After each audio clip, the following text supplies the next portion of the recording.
નમસ્કાર તાલીમાર્થી બહેનો, શ્રી શિવશાસ્ત્રી અધ્યાપન મંદિર DLED 1ના વર્ગની અંદર આપ સર્વેનું સ્વાગત છે. આજે આપણે કોર્સ 1 અ અને બની બ્લુપ્રિન્ટ વિશેની સમજ મેળવીશું. અહીંયા સ્ક્રીન પર તમે જોઈ શકો છો પેપરનું નામ લખેલું છે. પ્રથમ વર્ષ કોર્સનું નામ છે અ વિભાગ બાળકોનો સર્વાંગી વિકાસ અને પૂર્વ પ્રાથમિક શિક્ષણ. બ અધ્યતા અને મૂલ્યાંકન. બંને પેપર જે છે એ મળીને કુલ 70 ગુણ છે, એટલે અ વિભાગના 35 ગુણ અને બ વિભાગના 35 ગુણ. બાળકોનો સર્વાંગી વિકાસ અને પૂર્વ પ્રાથમિક શિક્ષણ. પહેલો જે ટેબલ આપેલું છે, કોઠો આપેલો છે, એ જે છે પ્રશ્નના પ્રકાર આધારિત ગુણભારની ફાળવણી. પ્રશ્નના પ્રકારમાં 3 પ્રકારના પ્રશ્નો છે: અનાત્મલક્ષી પ્રશ્નો, ટૂંક જવાબી પ્રશ્નો અને નિબંધલક્ષી પ્રશ્નો. પ્રશ્નની સંખ્યા જે આપેલી છે, અનાત્મલક્ષી પ્રશ્નો, એક વાક્યના જે પ્રશ્નો, તમારે પહેલો પ્રશ્ન પૂછાય છે. કોર્સ 4 બમાં જેવી બ્લુપ્રિન્ટ હતી એ જ રીતની આમાં પણ છે. પહેલો પ્રશ્ન જે છે એમાં 8 પ્રશ્નો હોય છે, એમાં ઓપ્શન નથી, એક વાક્યના પ્રશ્નો હોય છે અને 8 પ્રશ્નના જવાબ તમારે લખવાના હોય છે. ગુણભાર પણ 8, વેટેજ છે 22.86%. ટૂંક જવાબી પ્રશ્નો જે છે એમાં પ્રશ્નોની સંખ્યા છે 7, એટલે એમાં 2 માર્કવાળા પ્રશ્નો જે છે 4 પૂછાય છે અને 3 માર્કવાળા પ્રશ્ન જે છે એ 3 પૂછાય છે. એમ કરીને કુલ પ્રશ્નોની સંખ્યા થાય છે 7. બંને પ્રશ્ન જે છે 2 માર્કવાળા પ્રશ્નમાં એક ઓપ્શન હોય છે અને 3 માર્કવાળા પ્રશ્નમાં એક ઓપ્શન હોય છે. જે તમારું પેપર છે એમાં પ્રશ્ન નંબર બીજો અને પ્રશ્ન નંબર ત્રીજો એ બંને જ પ્રકારના પ્રશ્નો જે છે, પ્રશ્ન નંબર 2 અને પ્રશ્ન નંબર 3, એ મળીને જે પ્રશ્નો તૈયાર થાય છે એ ટૂંક જવાબી પ્રશ્નો જે છે. એટલે અહીંયા સ્ટાર લખેલો છે, કૌંસમાં 0-2 લખેલા છે, 2 પ્રશ્નો ઓપ્શનમાં છે. અને ગુણભાર તમે જોઈ શકો છો, 2 માર્કવાળા 4 પ્રશ્ન છે એટલે 8 ગુણ અને 3 માર્કવાળા 3 પ્રશ્ન છે એટલે 9 ગુણ, એટલે 9 ને 8 17 ગુણ કમ્પલસરી છે. અને કૌંસમાં જે 2 આપેલા છે, જે ઓપ્શન જે છે એમાં 3 માર્કવાળો એક પ્રશ્ન અને 2 માર્કવાળો પ્રશ્ન એક, એટલે કુલ માર્ક થયા 5. ગુણભારના ખાનામાં તમે જોઈ શકો છો. અને આ રીતે 48.57% જે છે એ પૂછાય છે.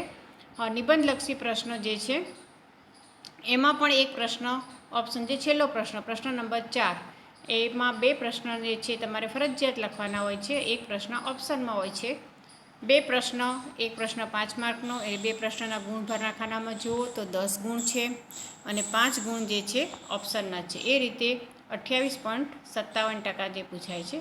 નીચે તમે ટોટલ જોઈ શકો છો. પ્રશ્નની સંખ્યા જે છે 8 ને 7 15 ને 2 17 એ કમ્પલસરી છે. કૌંસમાં આપેલા જે પ્રશ્નો છે એની સંખ્યા જે છે, કૌંસની સંખ્યા નીચે આપેલી છે 2 ને 1 3. અને ગુણભાર પણ તમે જોઈ શકો છો, 8 + 17 + 10, જે કૌંસની બહાર 35 આપ્યા છે. 35 માર્કનું આપણે ફરજિયાત છે અને ઓપ્શનમાં છે એ 10 માર્કનું પૂછાય છે. આ રીતે તમારો 100% જે છે પેપરનો પહેલો કોઠો પૂરો થાય છે. બીજો જે છે કઠિનતા મૂલ્ય પ્રકાર આધારિત ગુણભારની ફાળવણી. એમાં સામાન્ય, મધ્યમ અને કઠિન, એમ 3 પ્રકારના પ્રશ્નો પૂછાય છે. એકદમ, થોડાક સરળ, થોડાક મધ્યમ અને થોડાક કઠિન. તો એમાં 11 માર્ક જે છે એ સામાન્ય હોય છે, એટલે બહુ અઘરા નહીં, અને બહુ મીડિયમ એને સરળ પ્રશ્ન હોય છે. મધ્યમ જે છે થોડા અઘરા, થોડા સરળ, મીડિયમ એ 17 માર્કના, અને કઠિન જે છે 7 ગુણના. એટલે આ રીતે 35 માર્કનું જે પેપર જે છે એ તૈયાર થાય છે. સામેના ટકા જે છે આપેલા છે. પ્રકરણ આધારિત પ્રશ્નોની ફાળવણી. અહીંયા પણ અ વિભાગમાં પણ 4 પ્રકરણ આપેલા છે. પહેલું છે વિકાસનો દ્રષ્ટિકોણ, જેમાંથી 10 માર્કનું પૂછાય છે. બીજો જે છે બાળકનો મનોશારીરિક વિકાસ અને પૂર્વ પ્રાથમિક શિક્ષણ, એમાંથી 9 માર્ક. ત્રીજું પ્રકરણ જે છે મનોસામાજિક વિકાસ અને સામાજિકરણ, એમાંથી 9 માર્ક. અને ચોથું જે છે એ સાંવેગિક વિકાસ અને ભાષા વિકાસ, અને જેમાંથી 7 ગુણનું. એટલે આ રીતે 35 ગુણનું પેપર જે છે 4 યુનિટમાંથી પૂછાય છે. હવે છે બીજો એક તમારી પાસે ટેબલ જે છે જોઈ શકો છો. અહીંયા છે પ્રશ્નવાર અને પ્રશ્નના પ્રકાર મુજબ ગુણભારની ફાળવણી. જોઈ શકો છો પ્રશ્નના ક્રમ આપેલા છે. 4 પેપરની અંદર આપણે 4 પ્રશ્ન પૂછાય છે.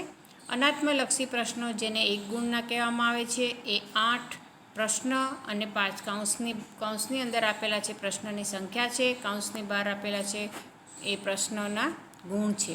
એટલે 8 ગુણ અને 8 પ્રશ્ન. નીચે પણ ટોટલ જુઓ છો તો એ મળી જાય છે. ટૂંક જવાબી પ્રશ્નોમાં 2 પ્રકારના પ્રશ્નો હોય છે, 2 માર્કવાળા, 3 માર્કવાળા. જે તમારા 35 માર્કના પેપરમાં પ્રશ્ન નંબર બીજો હશે અને પ્રશ્ન નંબર જે ત્રીજો છે એ બીજો પ્રશ્ન છે એ 2 માર્કવાળો હશે, ત્રીજો પ્રશ્ન છે એ 3 માર્ક ગુણવાળો હશે. જે બંને પ્રકારના પ્રશ્નોનો જે છે પ્રકાર છે એને ટૂંક જવાબીમાં આવરી લેવામાં આવે છે. પ્રશ્નનો ક્રમ જે છે બીજો, અને એમાં 2 માર્કવાળા જે છે કૌંસમાં 4 આપેલા છે એ 4 પ્રશ્નોની સંખ્યા છે. કૌંસની બહાર જે આપેલા છે 8 ગુણ, તેમાં એક ઓપ્શન છે એટલે પ્રશ્નની સંખ્યા 1 અને ગુણ 2. એ રીતે નીચે ટોટલ મળી જાય છે. એ રીતે 3 માર્કનો પ્રશ્ન છે જે ત્રીજો પ્રશ્નના ક્રમમાં તમે જોઈ શકો છો. પ્રશ્ન નંબર 3 જે છે એમાં 3 ગુણવાળા પ્રશ્ન પૂછાશે. એમાં ફરજિયાત તમારે 3 પ્રશ્ન લખવાના હોય છે. એટલે 3 ગુણના 3 પ્રશ્નો અને એક ઓપ્શન 3 ગુણનો હોય છે. નિબંધલક્ષી પ્રશ્નોમાં 2 પ્રકારના પ્રશ્નો હોય, 4 માર્કવાળા, 5 માર્કવાળા. પણ તમારી પેપર સ્ટાઇલ જે છે એની અંદર 5 ગુણવાળા પ્રશ્ન પૂછાય છે. એમાં પણ પ્રશ્નોની સંખ્યા 2 છે, કમ્પલસરી છે. એટલે 10 લખેલા છે કૌંસની બહાર, એટલે 10 ગુણ. 2 પ્રશ્નો એટલે એક પ્રશ્ન છે 5 ગુણનો, અને કૌંસમાં એક આપેલો છે 12 સ્ટાર આપેલો છે એટલે એ ઓપ્શન છે. એટલે ત્યાં તમારે 3 પ્રશ્નો આપેલા હશે, 2 તમારે લખવાના થશે. એક ઓપ્શન છે એટલે એનો ગુણ 5 12 લખેલા છે. આડા અને ઊભો જે સરવાળો છે એ મળી જાય છે. અહીંયા સૂચના પણ આપી છે કે બ્લુ પ્રિન્ટમાં ફૂદડી દર્શાવતા પ્રશ્નો જે છે એ વિકલ્પ પ્રશ્નો સૂચવે છે. કૌંસ બહારના અંક પ્રશ્નોના કુલ ગુણ દર્શાવે છે, અને કૌંસ અંદરના અંક પ્રશ્નોની કુલ સંખ્યા દર્શાવે છે. પ્રશ્નપત્રનું પરિરૂપ. આ કોઠામાં જુઓ તો પહેલો પ્રશ્નમાં આવી સૂચના આપેલી હશે કે નીચેના પ્રશ્નોના ઉત્તર એક વાક્યમાં લખો.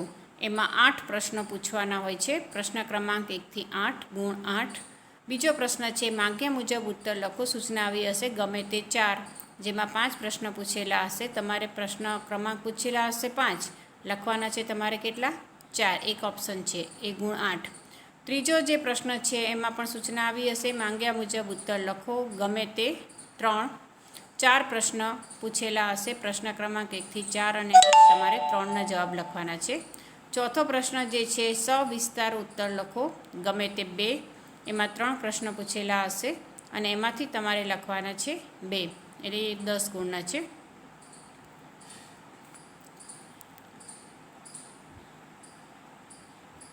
નીચે સૂચના પણ આપેલી છે કે ઉપર નિર્દેશિત માળખા મુજબ કોઈપણ પ્રકરણમાંથી અલગ પ્રકારના પ્રશ્નો પૂછી શકાશે. એટલે તમારે પેપર સ્ટાઇલ જે છે, પેપર સેટર જે છે એને આ બ્લુ પ્રિન્ટને ફોલો થઈને જ પેપર કાઢવાનું હોય છે. પ્રકરણ દીઠ ગુણભાર યથાવત જળવાઈ રહે તેની ખાસ કાળજી રાખીને જ પેપર તૈયાર થશે. હવે એનું પેપર કેવું હશે અ વિભાગનું, જો આ રીતનું અ વિભાગનું પેપરનું નામ હશે બાળકોનો સર્વાંગી વિકાસ અને પૂર્વ પ્રાથમિક શિક્ષણ. 2 પેપરના થઈને 3 કલાક છે, એક પેપરનો 1.5 કલાક છે. નમૂનાનો પ્રશ્ન આપ્યું છે, ગુણ 35 છે. પહેલો પ્રશ્ન છે નીચેના પ્રશ્નોના ઉત્તર એક વાક્યમાં લખો, ગુણ 8. તમે જોઈ શકો છો 8 જ પ્રશ્નો આપ્યા છે, એક પણ ઓપ્શન નથી. આપણે બ્લુપ્રિન્ટમાં પણ સમજ મેળવી હતી. કયા વર્ષના સમયગાળાને પ્રારંભિક બાલ્યાવસ્થા ગણવામાં આવે છે? 2 મનોવૈજ્ઞાનિક દ્રષ્ટિએ વાતાવરણ એટલે શું? ક્રો અને ક્રોના મતે રસ એટલે શું? મોન્ટેસરી 6 વર્ષ સુધીના સમયગાળાને કયા નામે ઓળખાવે છે? એરિક્સનના મતે મનોસામાજિક વિકાસની પ્રથમ અવસ્થા કઈ છે? વુડવર્થના મતાનુસાર સંવેગ એટલે શું? ફિશરના મતાનુસાર સામાજિકરણ એટલે શું? અને ઓલ્પર્ટે આપેલ વ્યક્તિત્વની વ્યાખ્યા લખો. આ 8 પ્રશ્ન એક વાક્યના છે, ગુણ પણ 8 છે. બીજો પ્રશ્ન માંગ્યા મુજબ ઉત્તર લખો. અહીંયા તમારે પ્રશ્ન 5 પૂછ્યા છે, કોઈ પણ 4 લખવાના છે, ગુણ 8 છે, એટલે 2 માર્કવાળો પ્રશ્ન છે. ટૂંક નોંધ લખો. તરુણાવસ્થા. 2 માનસિક પ્રક્રિયાની કોઈ પણ 4 લાક્ષણિકતાઓ જણાવો. 3 પરિવાર અને મિત્ર વર્તુળ બાળકોના સામાજિકતાના વિકાસને કઈ રીતે અસર કરે છે? 4 ટૂંક નોંધ લખો. એરિક્સનના સિદ્ધાંતનો શૈક્ષણિક ફલિતાર્થ. 5 પ્રાથમિક શાળા સમય દરમિયાન બાળકના વ્યક્તિત્વની 4 લાક્ષણિકતાઓ જણાવો. પ્રશ્ન ત્રીજો માંગ્યા મુજબ ઉત્તર લખો. કોઈ પણ 3, ગુણ 9. અહીંયા 4 પ્રશ્ન જે છે આપેલા છે, એક પ્રશ્ન જે છે એના ગુણ 3 છે, તમારે લખવાના છે 3. તફાવતના 3 મુદ્દા લખો. વૃદ્ધિ અને વિકાસ. ટૂંક નોંધ લખો. પૂર્વ પ્રાથમિક શિક્ષણનું મહત્ત્વ. અને 3 સામાજિકતાના વિકાસ માટે કરવાના થતા કોઈપણ 6 કાર્ય જણાવો. 4 ભય અને ગુસ્સાના નિરાકરણ માટેના ઉપાય લખો. એટલે એક તમારે પ્રશ્ન છે 3 માર્કવાળો છે. લગભગ બધા જ પેપરની અંદર 35 માર્કની જે બ્લુ પ્રિન્ટ છે આ રીતની જ છે. પ્રશ્ન 4 સવિસ્તાર ઉત્તર લખો. કોઈપણ 2 એના 10 ગુણ છે. એક પ્રશ્ન જે છે 5 ગુણનો. બાળકના વિકાસમાં વાલીની ભૂમિકા સ્પષ્ટ કરો. 2 બાળ મંદિરમાં સર્જનશીલતાના વિકાસ માટે કઈ કઈ પ્રવૃત્તિઓ કરાવી શકાય તેની યાદી આપી. સર્જનાત્મકતાના વિકાસ માટે એક શિક્ષક તરીકે તમે કઈ કઈ કાળજી લેશો. અને 3 ભાષા વિકાસના તબક્કાઓ વિશેની સમજ આપો. આ રીતે તમારો અ વિભાગ જે છે અહીંયા પૂર્ણ થાય છે. હવે આપણે બ વિભાગની બ્લુપ્રિન્ટ છે જોઈએ. બ વિભાગની બ્લુપ્રિન્ટ સેમ અ વિભાગ જેવી જ છે. પેપરનું નામ છે કોર્સ 1 બ. કોર્સનું નામ છે અધ્યતા અને મૂલ્યાંકન. અગાઉ તમે જોયા એ રીતના જ ટેબલ મતલબ કોઠા આપેલા છે. પ્રશ્ન પ્રકાર આધારિત ગુણભારની ફાળવણી. અનાત્મલક્ષી પ્રશ્નો એ 8 ગુણના, ગુણભાર પણ 8. ટૂંક જવાબી પ્રશ્નો જે છે એ 7 અને કાઉન્સમાં આપેલા છે પ્રશ્નની સંખ્યા છે. સેમ અ વિભાગ જેવી જ છે. નિબંધલક્ષી પ્રશ્નો જે છે એમાં પણ 3માંથી 2 લખવાના છે. એટલે આ કોઠો છે તમે અગાઉ સમજેલા છે એટલે જરા નજર આપણે જોઈ લઈએ. અહીંયા પણ 4 જે છે તમારા કઠિનતા મૂલ્યનો પ્રકાર જે છે એમાં સામાન્ય, મધ્યમ અને કઠિન સરળ જેવા પ્રશ્નો કહીએ એ 11 ગુણના, મધ્યમ 17 ગુણના અને કઠિન 7 ગુણના, એમ થઈને 35 ગુણના પ્રશ્ન પૂછાશે. પ્રકરણ આધારિત પ્રશ્નોની ફાળવણી. પહેલું પ્રકરણ છે અધ્યયન અધ્યાપનમાં મૂલ્યાંકનની ભૂમિકા. એ 10 ગુણ છે. મૂલ્યાંકનની પ્રવિધિઓના 6 ગુણ છે. મૂલ્યાંકનના પ્રશ્નોનું સ્વરૂપ અને પ્રશ્ન પ્રકાર તેમજ મૂલ્યાંકન યોજનાઓ જે છે એના 12 ગુણ છે. એટલે બંનેમાં ક્યાંક ડિફરન્સ હોય એટલે તમારે બંનેની બ્લુપ્રિન્ટ સમજવી જરૂરી છે. 4 શાળાકીય સર્વગ્રાહી મૂલ્યાંકનના 7 ગુણ. અને એ રીતે અહીંયા જે છે માર્કમાં અગાઉના અ વિભાગ અને બ વિભાગના જે છે ગુણભાર જે છે ટોટલ 35 બંનેમાં થશે, પણ ક્યાંક માર્ક જે છે એમાં ફેરફાર છે એ ધ્યાનમાં લેવો. અહીંયા બીજો પ્રશ્ન 6 ગુણનો છે. એટલે બીજા યુનિટમાંથી 6 ગુણનો પૂછાય છે અને ત્રીજા યુનિટમાંથી 12 ગુણનો પૂછાય છે. એટલે ખાસ ધ્યાનમાં રાખો. હવે એનું પેપર જે છે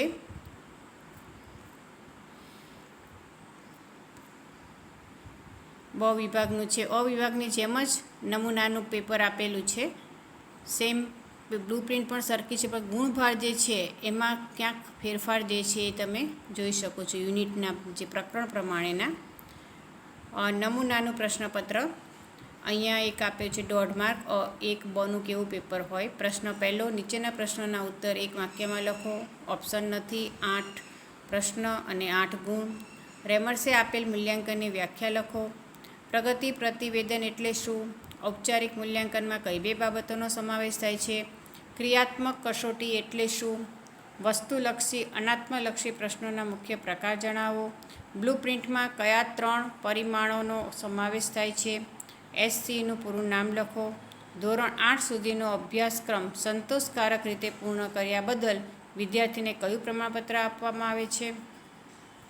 બીજો પ્રશ્ન, માંગ્યા મુજબ ઉત્તર લખો. કોઈ પણ 4 2 ગુણવાળા છે. તફાવતના 2 મુદ્દા લખો. અધ્યયન માટેના મૂલ્યાંકન અને અધ્યયનનું મૂલ્યાંકન.